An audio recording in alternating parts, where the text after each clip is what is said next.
دوستو یاد رکھنا، تگڑا اور مضبوط جوان پتہ کون ہوتا ہے؟ جس کی نظریں پوری طرح اس کے کنٹرول میں ہوں۔ یہ علامت جوانی ہے۔ جس آدمی کا پوری طرح، دو لوگ دنیا میں کبھی کوئی کارنامہ سر انجام نہیں دے سکتے، ایک جو حرام کھاتا ہو، ایک جس کی نظر ناپاک ہو۔ محمد بن قاسم جب یہاں آئے تھے نا، تو ایک دن بڑے پریشان تھے، تو ایک بزرگ کہنے لگے آپ کیوں پریشان ہیں؟ کہنے لگے راجہ دہر سے مقابلہ ہے اور ہماری فوج تو سندھ کے رستے بھی نہیں جانتی، زبان بھی نہیں جانتی، لڑیں گے کیسے؟ دو چار دن کے بعد ان بزرگوں کی دوبارہ محمد بن قاسم سے ملاقات ہوئی تو بڑے خوش تھے۔ کہا آپ کیوں خوش ہیں؟ کہنے لگے وہ میرا مقابلہ نہیں کر سکتا، میں نے تحقیق کر لی ہے۔ کہا کیوں؟ کہنے لگے نظر کا گندہ ہے، اور جو نظر کے گندے ہوتے ہیں وہ میدانوں میں ٹھہرا نہیں کرتے۔ میدان کے لیے نکلنے کے لیے پاک جوانی کی ضرورت ہوتی ہے، تطہیر مزاج ہونا ضروری ہوتا ہے، پاکیزہ افکار اور سچی اور سچی ستھری سوچوں کا ہونا ضروری ہوتا ہے۔ اس لیے فرمایا کہ میرا مقابلہ نہیں کر سکتا۔ حضرت عبداللہ بن حذافہ کمرے میں تھے، وزیر کی بیٹی اندر سجی سنوری پہنچ گئی۔ جیسے ہی آپ نے اس کفر کی چال کو دیکھا تو تیمم کر کے نفل شروع کیے۔ وہ ساری رات بیٹھی رہی، رب کا بندہ ساری رات عبادت کرتا رہا۔ عبادت بڑا سہارا ہے، مصلی بڑا سہارا ہے اللہ کے بندوں۔ صبح دروازہ کھولا، وزیر نے اپنی بچی سے پوچھنا چاہتا تھا رزلٹ کیا نکلا، تو وہ کہنے لگی پیچھے ہٹ جا، اب تیرا میرا تعلق کوئی نہیں، میں نے نبی پاک کا کلمہ پڑھ لیا۔ اس نے کہا میں نے بھی زمانہ دیکھا ہے، پر یہ کیا لوگ ہیں، کستوری کے بنے ہوئے، سندل سے دھلے ہوئے، کہ میں ساری رات کمرے میں رہی اور 100 اور 1000 آدمی جس جوان کا مقابلہ نہ کر سکے، اتنا طاقتور جوان کمرے میں رہا اور اسے نظر اٹھا کے نہ دیکھا۔ او کچا رنگ للاری والا جڑا چڑھدا تے لیندا رہندا ہے، اے عشق تیرے دا رنگ محمد چڑھیا پھر نہیں لیندا۔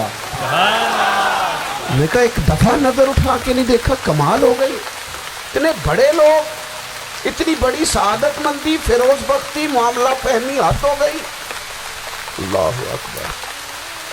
دوستو بادشاہ جب پوری طرح ہار گیا نا، اس نے کہا مار دو۔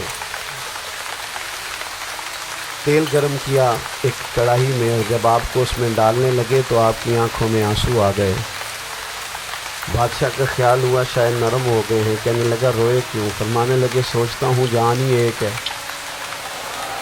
کتنا مزہ ہے اس کی راہ میں جان دینے کا، کتنی لذت ہے اس کے نام پر مرنے میں، کتنا لطف ہے جے تو چڑھیا اتے دار بھی نہیں، جے تو وکیا عشق بازار بھی نہیں، تے ایڈا سستا سودا پیار بھی نہیں، تے ایڈا سستا لبدا یار بھی نہیں۔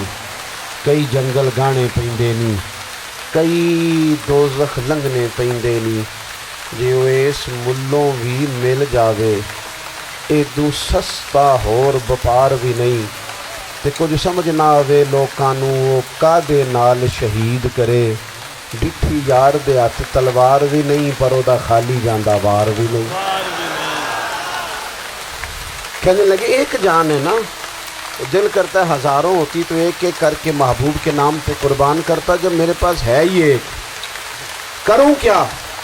حضرت عبداللہ ابن حذافہ رضی اللہ تعالیٰ عنہ جب روئے اور بادشاہ نے یہ بات سنی تو بادشاہ اٹھ کے کھڑا ہو گیا، سارے وزیروں مشیروں کو کہنے لگا تم نے کہا تھا نا بندہ ضائع کرنے والا نہیں، یہ بھی ضائع کرنے والا نہیں۔ کہنے لگا میرا ماتھا چومو، تم جیسے لوگوں کو قتل نہیں کرنا چاہیے، آزاد کرنا چاہیے۔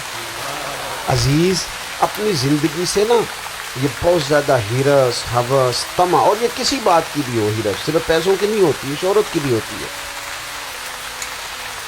یہ بیماری انسان کو اقتدار کی بھی ہوتی ہے، تعریف کی بھی بیماری ہوتی ہے، یہ سارے نقص ہوتے ہیں لوگوں، اور معاذ اللہ بعض جبوں کبوں کے اندر بھی ہوتے ہیں، وہاں بھی پنپتے۔ اپنی زندگی جب تک اس سادگی میں نہیں لاؤ گے جو رسول پاک نے عطا فرمائی ہے، جب لوگ آسانیوں میں پوری طرح الجھ گئے تو پھر وہ دور ہوئے اور کفر چڑھ گیا۔ دوسری بات، اللہ کے محبوب صلی اللہ تعالی علیہ وسلم کی محبت ہم سے تقاضا کرتی ہے کہ ہم اس مشن کے لیے کام کریں جس مشن کے لیے رسول پاک نے کام فرمایا ہے۔ ہم سارے کام بڑی مضبوطی سے، سوچ سمجھ کے، تدبر سے، حکمت سے، تقاضوں کو مد نظر رکھتے ہوئے کرتے ہیں سارے کام۔ دین کے کام میں ہمارا مزاج نہیں ہوتا، او ہو جائے گا جی، آپ بسم اللہ پڑھیں جی، شروع کریں جی۔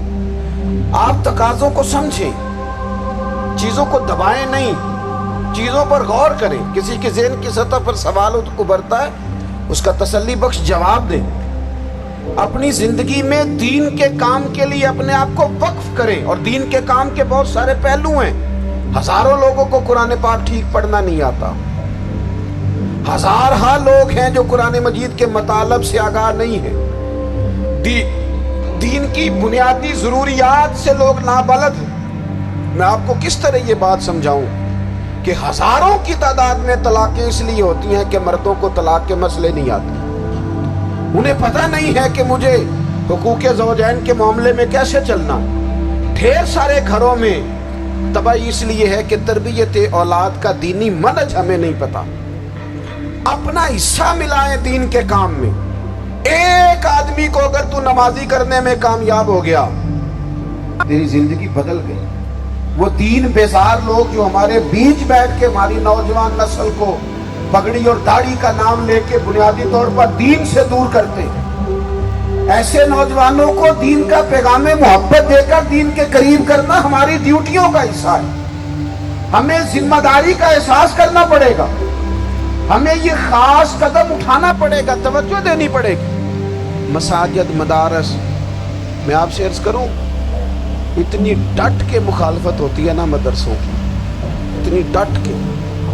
میں ادارہ چلاتا ہوں، اس کے چلانے میں جو مشکلات ہیں وہ تو ہم بتا نہیں سکتے آپ کو، اس لیے کہ میری قوم، میرا اس قوم سے تعلق ہے جو نعت خواں امیر کرنا چاہتی ہے، مدرسے نہیں۔ ہاں، نقیب خطیب پیدا کرنا چاہتی ہے، شعر و شاعری کی زندگی کو پروان چڑھانا چاہتی ہے۔ فقط ہمارا ان لوگوں سے تعلق ہے جو لاکھوں کروڑوں روپیہ محافل پہ لگائیں گے، اور قاری صاحب بیچارے اگر مسجد کا کوئی ہونے والا کام کسی وقت بتا دیں گے تو وہ بڑی مشکل آ جائے گی ان کے لیے۔ یہ کیسے ہو سکتا ہے، آپ نے یہ ڈیوٹی بتا دی۔ مدارس، اور جتنا اہم رول دین کو پھیلانے میں مدارس اسلامیہ کا ہے، اتنی زبردست، لوگوں کا خیال ہوتا ہے میری طرح کے لوگ شاید کام کرتے ہیں، ڈیوٹی کرتے ہیں۔ یہ 10-15 لوگ آپ کو نظر آتے ہیں جو آپ کو کہیں میڈیا پر یا ادھر ادھر ڈیوٹی کرتے ہیں، مخلص لوگ اپنی جگہ پہ، وہ بھی بڑا ہی کام کر رہے ہیں، جو میڈیا پہ آ کے بھی اخلاص سے اور درد دل سے کو دین کی، ان کی بھی کسی بات کی حوصلہ شکنی نہیں۔ لیکن ہزارہا اساتذہ جو مدارس میں بیٹھ کے پڑھاتے ہیں، انہوں نے وہ سارے لوگ تیار، آپ سمجھ نہیں سکتے کتنا بڑا کام۔ حفظ کا استاد جو ہوتا ہے نا، اس کی ڈیوٹی 24 گھنٹے ہوتی ہے، فجر سے پہلے، اور اس نے بچوں کو اٹھانا۔ تنخواہ تو ہم انہیں دینا نہیں نہ چاہتے جی، تنخواہ نہیں دی دی انہوں نے، ہمیں مولوی امیر نہ ہو جائے۔